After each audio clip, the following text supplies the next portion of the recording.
représentants adjoints des Nations Unies en Haïti, Mesdames, Messieurs les représentants du système des Nations Unies en Haïti, Mesdames, Messieurs les représentants de l'ambassade du Canada en Haïti, Mesdames, Messieurs les ONG et associations partenaires, Monsieur le directeur du ministère de l'Éducation nationale et de la formation professionnelle, Monsieur le directeur pays du Centre d'études de la coopération internationale, Mesdames, Messieurs les cadres du ministère de l'Éducation nationale et de la formation professionnelle, Monsieur le directeur de la DSF, Madame la directrice des soins infirmiers, Madame la doyenne de la faculté de sage-femme, Mesdames, Messieurs les cadres de la faculté de sage-femme, Mesdames, Messieurs les cadres de l'ICM, Madame la directrice de la Fédération internationale pour la planification familiale, Mesdames, Messieurs les cadres de l'Association des sages-femmes du Canada,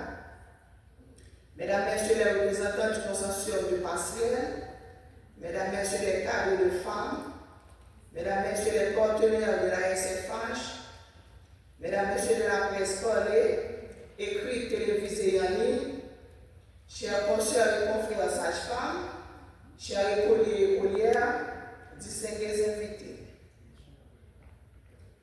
C'est avec un réel plaisir que je vous souhaite la bienvenue à la cérémonie d'ouverture de notre programme d'éducation à la sexualité.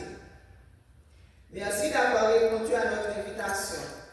Votre présence à nos côtés nous réconforte.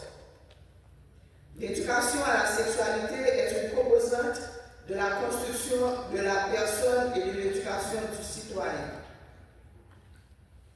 Partant de 2006, on constate que dans l'ensemble, 10% des adolescentes âgées de 15 à 19 ans ont déjà commencé leur vie procréatrice.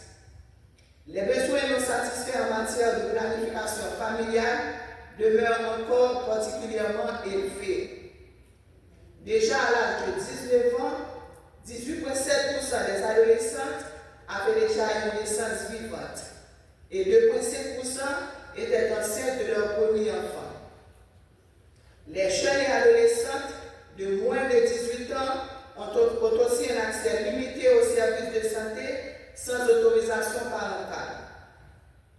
Cette proportion diminue de manière très importante lorsque le niveau d'instruction augmente, passant de 27% parmi les adolescentes non instruites à 9% parmi celles ayant atteint le niveau secondaire ou plus. Cette proportion décrit aussi en fonction du niveau du bien-être économique des ménages. Les jeunes de moins de 25 ans constituent le groupe démographique majoritairement, représentant 61% de la population, ce qui les désigne comme si prioritaires pour les programmes de santé sexuelle et reproductive. Pourtant, il n'existe pas un programme national multisectoriel d'encadrement de jeunes et adolescents en matière d'éducation et de sensibilisation.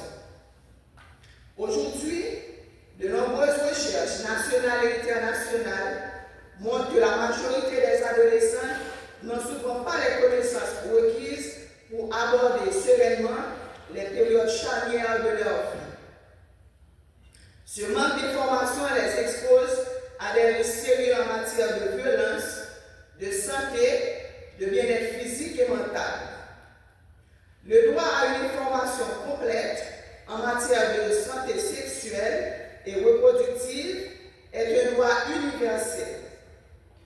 Faisant partie du droit au meilleur état de santé physique et mentale possible, reconnu dans la Déclaration universelle des droits humains et dans le Pacte international relatif aux droits économiques, sociaux et culturels. Il s'agit de droit fondamental de toute personne et à ce titre, les sages-femmes qui font partie intégrante de la médecine mondiale depuis des siècles sont les dispensatrices de soins de première ligne et les piliers des soins de santé de la mère, de l'enfant, de l'adolescent-adolescente, de la famille à travers le monde. Elles promeuvent la santé et sauvent des vies.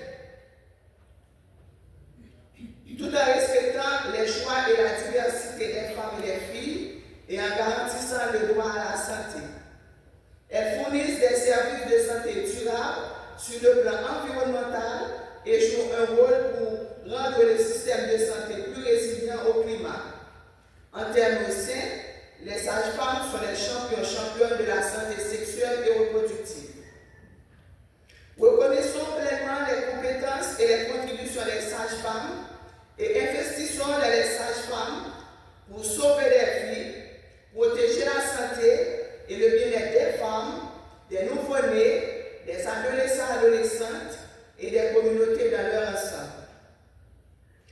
Donc, nous avons la responsabilité et le devoir de mettre en œuvre les programmes d'éducation à la sexualité dans et hors des écoles, de former les professionnels à partir des standards nationaux et internationaux, notamment ceux définis par l'Organisation mondiale de la santé. Les programmes incluant les informations scientifiques précises sur l'anatomie, la reproduction et la sexualité. Mais les besoins des adolescents et adolescentes et des jeunes vont bien au-delà de ces informations. Ils doivent pouvoir s'exprimer sur ces sujets. Ils doivent pouvoir en parler avec leurs propres mots. Ils doivent trouver des personnes pour répondre à leurs questions, à l'école, dans leur famille, auprès des professionnels de santé et ou des encadrants. Pour être efficaces, ces stratégies de prévention passent d'abord et partout par l'information. Trop de jeunes ne connaissent la sexualité que par la pornographie ou l'interdit religieux.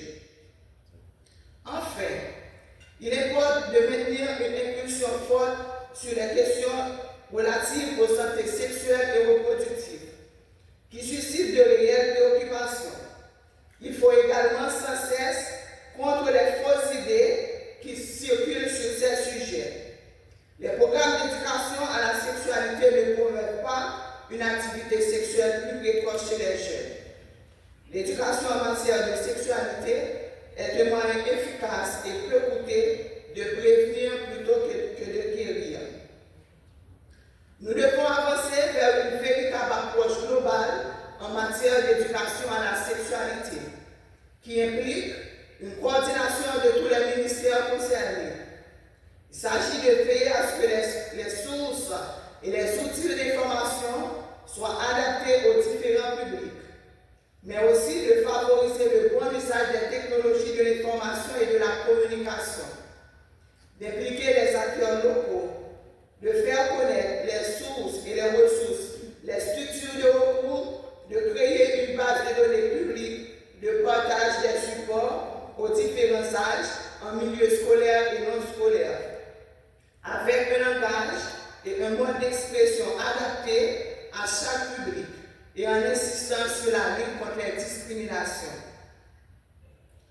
Pour conclure et avant de vous laisser la parole, je souhaite une nouvelle fois vous réaffirmer la détermination de l'Association des sages-femmes d'Haïti dans l'éducation à la sexualité. Ce programme permettra de donner un nouvel élan à la mise en œuvre d'une pleine éducation à la sexualité en Haïti.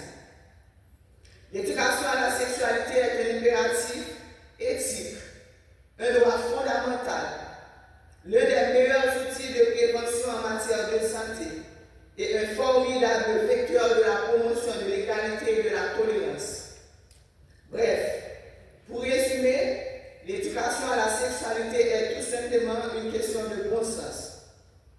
Je souhaite terminer sans exprimer mes remerciements à la Confédération internationale des sages-femmes, la Fédération internationale pour la planification familiale, pour son support financier, au comité directeur de l'Association des sages-femmes, à tous nos parties prenantes dans ce programme, à tous nos partenaires, ACSF, femmes, UNFPA, la faculté des sages-femmes, la FOSREF, la Fondation Paul Gérard Lajoie, la CHOP, nos infatigables employés, et à toutes les sages-femmes en présentiel et à distance, et à toute l'assistance.